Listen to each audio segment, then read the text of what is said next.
नमस्कार। आज हम बीए पार्ट प्रथम के लेसन पे चर्चा करेंगे। समाजशास्त्र पार्ट द्वितीय पेपर में जाति व्यवस्था और वर्ग व्यवस्था पर हम चर्चा करेंगे। जाति व्यवस्था क्या होती है, वर्ग व्यवस्था क्या होती है, दोनों में अंतर क्या है, ये चीज़ें हम इन पे मंथन करेंगे।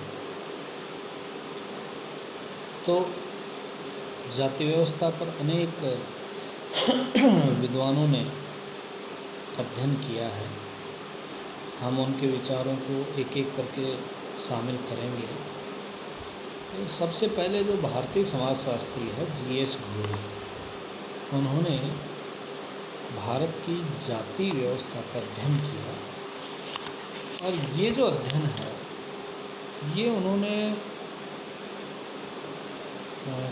कोली समाज, महादेव, जो सतपुड़ा महादेव, अरावली, ये जो पर्वतमाला, इनमें महादेव पर्वतमाला है, इसमें जो है एक जनजाति है कोली जनजाति। इस जनजाति का अध्ययन किया। इसका जो है मानव शास्त्रीय अध्ययन किया इन्होंने। दूसरा जो है मानव की यानी हमारे भारतीय समाज में सेक्स की जो आदतें हैं उनके अध्ययन किया और भारतीय साधुओं का अध्ययन किया। इन तीन अध्ययनों के निष्कर्ष के आधार पर उन्होंने भारतीय जाति व्यवस्था की 6 प्रमुख विशेषताएं बताई। कितनी विशेषताएं? 6 प्रमुख विशेषताएं बताई कि जाति व्यवस्था की जो है ये 6 विशेषताएं हैं जो एक यूनिक स्वरूप प्रदान करती है। इन्होंने जो है मनुस्मृति में जो वर्ण मॉडल है उसका आधार नहीं बनाया, जैसा कि पहले वाले विद्वानों ने किया है। ये खास बात है। इन्होंने ऋग्वेद, मनुस्मृति के साथ साथ उपनिषद और ब्राह्मण ग्रंथों को भी इसमें शामिल किया है। उनके विश्लेषण के आधार पर जाति व्यवस्था की उत्पत्ति के लिए के संबंध में इन्होंने अपने विचार रखे। इन्होंने बताया कि जाति व्यवस्था के लिए जो जिम्मेदार है वो इंडो आर्यन संस्कृति के ब्राह्मण जिम्मेदार हैं। तो जीएस घोरी के अनुसार जाति व्यवस्था की उत्पत्ति के लिए उत्तरदायी कौन है?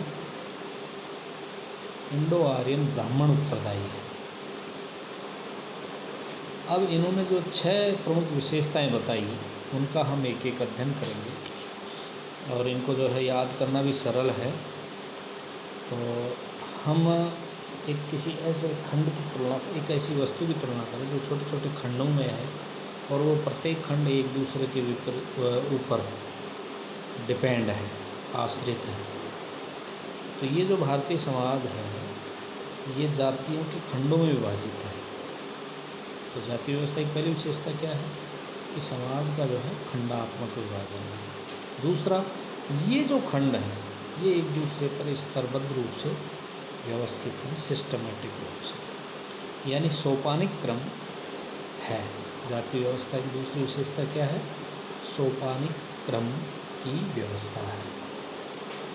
तीसरा है इन विभिन्न सोपानों में, इन विभिन्न खंडों में, इन समूहों में जिनको हम जाति कहते हैं, इनमें खान पान और सामाजिक व्यवहार पर काफ़ी प्रतिबंध होता है। जैसे कोई जाति निम्न है, कोई उच्च मानी जाती है, तो उनमें जो है खान पान को लेकर के और उठ बैठ को लेकर काफ़ी सावधानियां बरती जाती हैं, दूरी बरतनी पड़ती है, कि नियमों का पालन करना पड़ता है।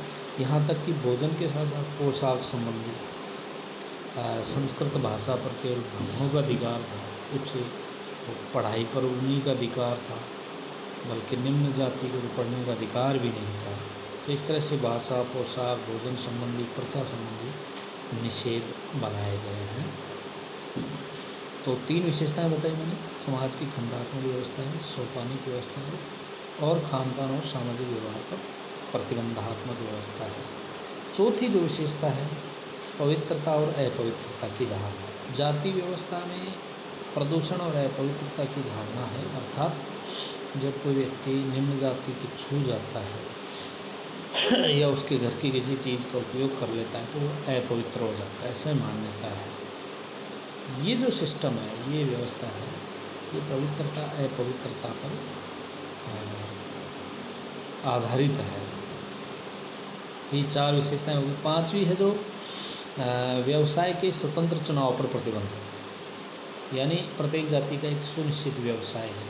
सुनार है तो सोने चांदी गहने बनाने का काम करता है, लोहार है लोहे की चीज़ें बनाता है, कुछ जातें चमड़े का काम करती हैं तो उनका नाम उसके अनुरूप पड़ गया।